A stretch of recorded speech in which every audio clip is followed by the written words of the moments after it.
All right. You know what it is, you know who it is. Welcome back to the BGPerform podcast.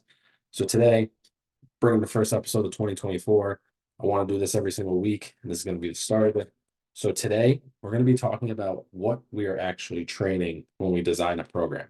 This is something that I've been wanting to discuss a little bit. I've been doing a lot of research and a lot of, studying over my methods and the things that I've been doing and trying to find ways to improve. And one of those ways to find improvement or figure out, how we actually improve is a discussion of what we are actually training when we go to design a program. And again, this is a question that I've talked to a lot about with a lot of people. I've discussed with a lot of other coaches and athletes, and it's a topic that when you dive into a little bit deeper, it's bringing out the specifics in which we're trying to train, right? And the way that I've been able to decide this or define this moving forward for myself has been it's changed my perspective, and it's helped me kind of bring it back into a home base for myself.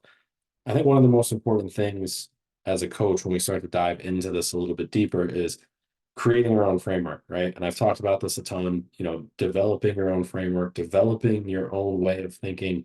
Hey, this is how I want to be as a coach. This is what I want my programs to look like. And even, having specialties or believing in something is important for you as a coach because that's what drives you on your road forward in this whole thing, right? So when I asked this question to myself, I had to go search, I had to go find some answers, and I had to put myself in a position that I haven't put myself in a long time, which was again, you know, looking to someone for help, right? And it's not to say that I have the answers all the time, but I trust myself a lot and I believe in the decisions that I make. But this was more of a fundamental answer that I was looking for, and I wanted to go search to see where I could find that. And I was introduced to a book. You can see right here, it's called the Little Black Book of Training Wisdom. It's backwards on there. But there's a book by Dan Cleather, Dr. Dan Cleather, and the foreword was by Dan John. And it was a very good book. It was very insightful, gave me a lot of good information on training, a lot of good reminders, and a lot of good ways that I could put some of the thoughts that I had into words, right? I read this book and I could see a lot of the things that I've been talking about and a lot of the things that I was, from my own perspective was getting led into with my thoughts that was finally kind of put into words for me to read. And then this book did a really good job of that for me. And what I kind of came down to it, and this book was really spread out in a lot of good ways, right? We were talking about trainings, which we're going to talk about today, talking about, how to train the sports, how to train, capacity, how to build a base. There were so many great tools. So if you are a coach or someone who's just looking for a new book to read on fitness, this is a great book. And this was suggested by one of my mentors, Sam Smith. But diving into what we're talking about today, right? What are we training? And I think that one of the biggest things that we miss out on is, and something that I've been talking about is consistency, right? And consistency is the number one tool for training. There's nothing else more important than consistency, and especially if we're talking about sport athletes and even health, for example, right? Like health, you need to be in the gym every single day, right? And if you're just trying to be healthy, you're trying to improve your life on a daily basis, the best thing possible is to move every single day. And I see more and more coaches, this is awesome, right? And this is a concept that I've been playing with for, since I started becoming a coach in 2017 or 2015 was when I started, but like when I first opened my gym in 2017, is this idea that if you move every single day, you're going to get better. You're bound to get better, right? We had this phase for a while, and obviously we still see it, right? We still see individuals, and there's nothing wrong with this, right? Like seeking maximum physical potential, which is, in any given domain of fitness, you're out there trying to improve your fitness, trying to reach strength pinnacles that, you're pushing yourself to achieve. And this takes time, right? And when you make the commitment to go for something and try to be the best in the world at it or be the best that you can be at it, that takes commitment and that takes time, right? But that doesn't necessarily lead to health or consistency in programming, especially if we're giving one rep max efforts or one rep max type efforts, right? Or we're talking about competitions, we're talking about, going for a one rep max. giving your all in an event. These types of things, they don't lead to consistency because it's impossible to give your all on something and then be able to come back and give a consistent effort again. You need time to rest, you need time to come down. And what I want to kind of do over the next couple of weeks is break this idea down of, you know, what does sport look like? What does health look like? And where's that happy medium in between? And this is the start of it, right? It's understanding what are we training when we walk into the gym and bring it back. It's consistency. The number one thing we need to be addressing when we walk into the gym and we do our program or we look at our program is consistency, right? How often can I get into the gym and how often can I make progress?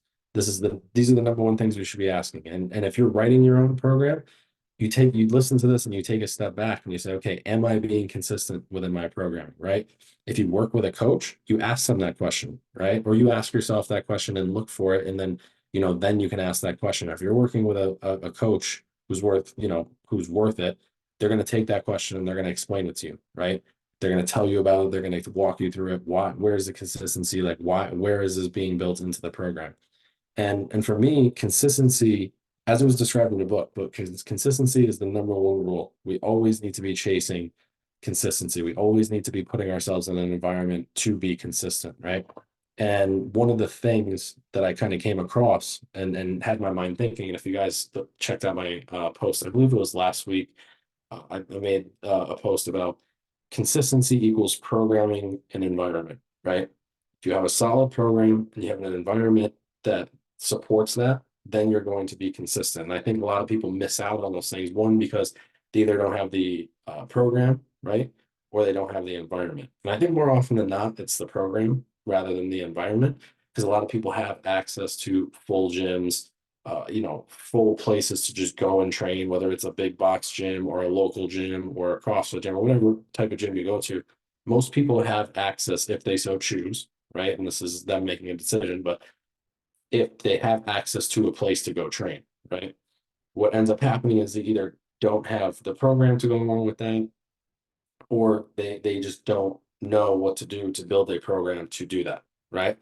And that's why both of these things really need to be, you know, at the forefront if you're going to be consistent. The idea of consistency, I can talk about it all day, but the fact of the matter is, if you don't have an environment that supports it, you don't have a program that supports it, you're never going to be able to be consistent, right? And I think that with programming consistency, we're talking about putting together a program that allows us to get adaptation, right? So to challenge our body enough that we're seeing change, but also enough that we can get up the next day and we can do what we need to do and then get back to the gym again.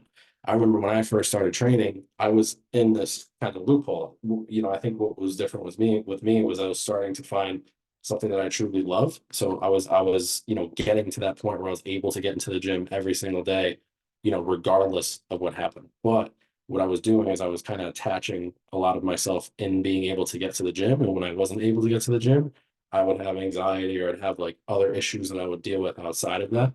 But my environment for it was set, right? I had a gym I was going to, or I had other options that I could go to. And it was just about finding the thing that fit best. So when we look at programming consistency is essentially, like I said, what is the minimum amount of work that we can accomplish that can cause adaptation to the body and then can give us the ability to then recover, come back, and go through it again the next day, right? This is ideal. This is where we want to be. We don't want to be, killing ourselves. And there's a time and a place to kill ourselves, right? And there's a time or a place to push ourselves to a point that if we want to see progress, we can get progress, right? What we don't want to do is push ourselves so much that we're one rep maxing in the gym every single week, or we're pushing ourselves to a point that, we're doing things that are unsustainable. And unsustainable looks like, not following percentages, not following rest days, not following the program, right? When we have a program, it gives us an outline of something we have to be following. And if we're not following this, again, a program, always a suggestion, right? Doesn't mean you have to follow this thing to the T, but that's there to show you this is the way. If you follow this, you'll be able to get here at this point, right? And I think with programming consistency, like I said, the biggest thing we have to understand is that when we go to program, if we can live in this 80 to 90% effort range as much as possible, then we can get even more out of our program, right? Because if we look at a full week of programming, if we start the week and we do 6 complete sessions, right? Let's say there's 6 45-minute sessions. We're getting in, we're doing solid sets, solid reps. We're following the rest accordingly, and we're going through this process as needed. And we get 6 solid 45-minute sessions in. That's a lot of work, right? And if we look at the other end, we're only getting 3 solid like hour to 90-minute sessions in. They both, they're both going to give you essentially what you need. But my effort, or my kind of vision lies in being able to get in every single day and accomplish work, right? This is where we can start to, building consistency in the schedule, because one of the biggest struggles I see in the everyday individual is giving that, like making time to get to the gym, and then being, again, getting there every single day. So I always believe if you build it into your lifestyle to move every single day, you're going to be more successful with the movement or the progress or the adaptation that you're trying to achieve. Now, when we talk about environment, right? This doesn't just mean the gym. I know I kind of just mentioned it as meaning the gym, but environment equals the things around you that support you in achieving that goal. And if you don't have supportive people, if you don't have supportive income, if you don't have supportive, places to go to actually train that align with your goals, or you're not working with a coach that's allowing you to, change those things as necessary for you, that's going to be a problem. And if you don't have an environment which is going to make you successful, you're never going to be able to get it done, right? And I think one of the biggest things that people struggle with here is their environment. They never go out of their way to change their environment, right? They let their environment kind of control the decisions that they're going to make on a daily basis. And this is a tough conversation, right? This is something where it's like, if you have people in your life that aren't supporting you, you need to, remove them. Or if you're in a spot that you don't have access to a gym, you got to make that extra 30-minute drive, right? You can either make the drive or you can make an excuse, right? Or you have to do what's necessary to kind of build an environment of success for yourself. And if it doesn't mean that much to you, you're not going to make that change, right? And if it does mean that much to you, you're going to figure out a way to make that change. So to kind of sum this first part up, right? It's consistency. Consistency is the number one goal. And to get consistent, we need programming and we need environment, right? And if we can achieve these two things together, then and only then will we build consistency, right? So I hope this makes sense, because this is something that, a lot of people talk about the word consistency, but they don't actually give you a framework or a path to actually get to consistency. And that this is something, again, as a coach, that I want to change, right? I want to change this idea that, we can just say some random words and you're supposed to figure out what it is, right? Like an idea as a coach is to help guide you down the path to say, here's where, you are, here's where you want to be. How can we get you closer to that point, right? And with consistency, the first thing I can tell you is you need a program, right? The first thing I can tell you is consistency is you need a program, and you need an environment in which that program can support, right? You put those two together and you'll be able to get into the gym every single day and move consistently every single day, right? So to build on that, once we get into the gym, once we build that consistency, and again, this is a lot easier said than done with the consistency piece, but it can be as simple as hiring someone like myself or someone else, or just kind of doing the research and asking questions to people that you can trust. And once we get to that point of consistency, then we actually break down like what are we training in the gym, right? And when we ask this question of what are we training, this isn't this isn't a basic answer of like, oh, I'm doing chest or I'm doing back or I'm doing legs or, I'm doing squats, hinge, whatever. This is an actual breakdown of, what builds up a program. We have skills and we have capacity, right? So skills are essentially defined as the ability for an athlete to control their body in a desired manner, right? I'm going to say that again. Skill is essentially the ability for an athlete to control their body in a desired manner, right? whatever they like to do at whatever point, that is skill. They can complete it, they can complete it with ease, they can do it at a given point, right? That is skill. When we talk about capacity, right? Capacity is the ability for that athlete to do a given skill for a period of time. So when we talk about skill, we talk about a squat, right? When we talk about capacity, it's how much weight can you squat? How many times can you squat? You're right. These are what separate, right? So we break down a program, we talk about again skill, and we talk about capacity, and these two kind of coexist in like a yin and yang type thing, and they build on each other as we build out a program, right? So as we build out a program, the early stages of this process are going to be very skill dependent. So it's very much, I want to get better at squatting, I have to squat. I want to get better at deadlifting, I have to deadlift. I want to get better at walking, I have to walk. I want to get better at breathing, I have to breathe. And very much separated skills, right? And giving each of those skills their time and place and energy to form and to challenge them and to give them an idea of, all right, if I want to get better, I have to put some time under it, right? And when you talk about programming, which we'll do later this year, we'll talk about a little bit deep dive into programming and how to do this. But there's phases and processes that go along with this. But as I'm talking about right now, these are skill building processes, right? So when we talk about building a skill, it's giving yourself the ability to feel the skill, challenge the skill, and then progress the skill, right? So if we take the squat, for example, a lot of people who struggle with the squat or who are new to working out or new to training, you're going to see them start with air squats. Then you might see them go to a goblet squat. Then you might see them go to a kettlebell front squat. Then a barbell front squat. Then a back squat. And there's progressions that go along with this stuff, right? And progressions, again, are just frameworks. It doesn't mean that someone has to go through this progression at some point and has to finish or start this at any specific date. But the skill is the goal here. It's how do I challenge this individual to get them better at the skill that they need to achieve. And again, with skill, right, before we kind of, our heads go crazy because when I say the word skill, a lot of people probably, their head goes to things that they either can't accomplish or crazy things that they see people do online. Skill to me is just, again, if you go by the definition, it's just a desired outcome of movement for an individual, right? For your lifestyle or your sport. If you have a sport you play, you need to move in a specific manner. There's skills that go along with that we need to train. If you're just an everyday average individual and you're just trying to improve your health and fitness, there's a lot of skills that we can improve on there. That's a more general, broad base of skill set, but there's still skills that we can improve on in either dimension, whatever one you're trying to go for, right?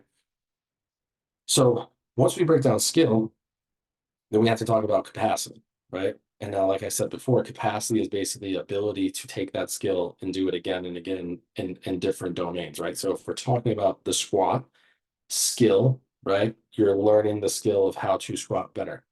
Now, when you're done and you've learned, well, I wouldn't say done, but when you've progressed this to a point that, it's time to kind of look in the opposite direction, then we start to build capacity, right? And then this kind of just looks like a stair stepper as it builds all the way up, because as we start to increase our skill, our capacity is going to be able to go up with it. If we're able to move better into the squat, that means we're going to be able to squat with heavier load, which means we're going to be able to do more of it, right? And if we start a session or start, let's say a training journey, right? Someone walks into the door, they can only squat 5 pounds, right? On a goblet squat. By the end of that first week, they can squat 35 pounds. At the end of that first month, they can squat 70 pounds, right? So in theory, if they could do 10 air squats on the first day and only squat 5 pounds, at the end of that first month, squatting 70 pounds, maybe they could do 20 air squats or 30 air squats, right? The skill is continuously getting better as they train it more, and that capacity is going up along with it. So they can do more weight, they could do more reps, they could do it for longer sets, whatever it might be. Now, as you can kind of see with these definitions, they kind of intermingle and they kind of build upon each other, because as you start to increase your skill on a specific movement, the capacity goes up. Now that starting baseline for the skill level is a little bit higher, but we can start to build that capacity a little bit higher, right? And if you were to look at this on like a graph, and if you're listening to this, the graph would basically go diagonal, right? It wouldn't be a straight diagonal line because nothing is straight, or nothing is that simple, but it would kind of be this, generally diagonal graph as it goes up. And when we start to look at this, right, again, we build over this for a long period of time until eventually we get to a skill level or a capacity that we have to really dive into these major details, right? If we look at this over the if we look at this over the course of a year, right? Anybody who trains consistently, who's been training for, let's say over 3 years, everybody remembers that first year of training, right? The newbie gains. You step into the gym, everything you touch jumped 10 pounds, everything you touch jumped 20 pounds from week to week. And it was the best. You're feeling good, you're looking better, the muscle was coming in, the energy was going up, right? And then after a year, it starts to get to those sticking points. It's like, hey, I got from 95 pounds to 225 on the bench, but now I have trouble getting past 225 on the bench, or in the same with the squat or the deadlift. And what happens is we reach this kind of sticking point with skill and capacity. And the reason I'm kind of diving into this, I'm going to come back in a second and explain this, but you reach these sticking points with skills and capacities where the skills or the movements that we can actually do with our body when we desire don't match the output or the capacity that we're trying to achieve, right? And this is obviously a problem. If you don't have the skill to build on capacity, you're not going to be able to build on capacity, right? So if we come back into the beginning, the reason this happens when we reach the sticking point is a lot of people don't think about it in this capacity, like they don't think about it in skill and capacity and kind of working in these two intermingling things. They just think of it as a movement, right? It's just squat, add some weight, do more reps, squat, add some weight, do more reps, squat, add some weight, do more reps. And this is where you get these, programs that end up putting you in a plateau. They end up putting you in a position where you just kind of start feeling stale, you start feeling bored, you're not making progress.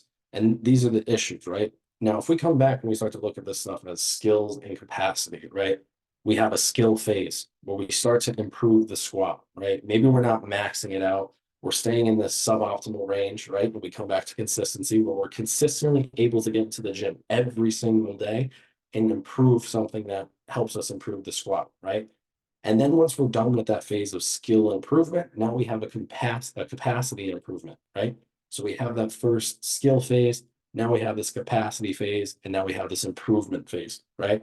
And these are the cycles we have to continuously go through, but we have to think of it in this model of I need to improve my skill, I need to improve my capacity, and then we can reach that sticking point of progress. Now, the biggest thing I want you guys to understand is that once we get to a point that we've done this enough, we can improve skill and capacity in the same sessions or the same cycles and whatnot. But early on, it's better off to separate these things, right? It's better off to separate skill, separate capacity, and then bring them together. Separate skill, separate capacity, and then bring them together, right? And again, this is all dependent on the individual that's coming to you, what they're asking for, and what they're looking for. If we're kind of diving into this process of just, mindless progression that we're taking them through, then we're going to also reach problems within the sticking points and the plateaus and whatnot. So I need you guys to understand that, consistency is number one. Get in the gym as much as possible whenever you can, right? And that regards the program that you're following and the environment that's around you. When we actually get into the gym, we want to train skills, and then we want to improve those skills, the capacity of those skills continuously over time, right? Separating skill, separating capacity, improvement. Doing that as long as we can until we feel comfortable enough that we can start to improve or increase the skill levels, which also are going to help us increase capacity levels, right? Then we start to look at a couple other things that we train. And again, I'm talking a little bit faster and I'm kind of diving into this, right from the jump. But what I want you guys to do here is if you need to pause this, write down some notes, write down some questions, ask them to me. And what I can do is I can explain this a little bit more specific to your uh, to you and in regards to what you need to achieve or the things that whatever you give me the information, I can give you more information about that. But when we start to break down, the things that we're training, the next step to this, right, is movement skill and movement economy. Because when the skills and capacity are basically these overarching themes that we're going to see within programming, then we can start to break these down into more specific subsets that help us even more, right? And this is one of the best things that's helped me within programming or writing programs is having these major ideas, right? Or these frameworks that I always talk about, and then breaking them down into subsets or other theories that allow me to help make better decisions on the end of it, especially in performance, right? In health, when you're talking to a everyday individual, there's a lot of variation, there's a lot of fun things you can do, and there's a lot of ways you can kind of change the program so that they get a new dose, right? But they get the same response, if that makes sense. With training, right? With when we're talking about like some of the fighters that I deal with and some of the athletes who have events, these are specific things with specific outcomes that I want to achieve at a specific point or by a specific point. So I have to be a little bit more strict. I have to be a little bit more, hey, this is what I want to do. This is how I want to do it. There's still variation, there's still change that goes on within that. But the biggest thing for me is having them understand that there's a specific goal that I want to achieve by a certain time so they're performing at their best. And when we break that down from these two big subsets of skill and capacity, the next thing we kind of look at is movement skill and movement economy, right? When we talk about movement skill is essentially the ability to take said movement and achieve it, right? Or accomplish it or complete it, right? And movement economy is saying, how efficiently can I accomplish this move, right? So we take that from our example of before, we break it down into skills and capacity, and then we say movement skill and movement capacity or movement economy. So when we talk about that initial skill, we break it down into the actual skills of the movement. What are the patterns we go through? What are the processes we go through? What are some specific things that you may be deficient in that you need to improve on, right?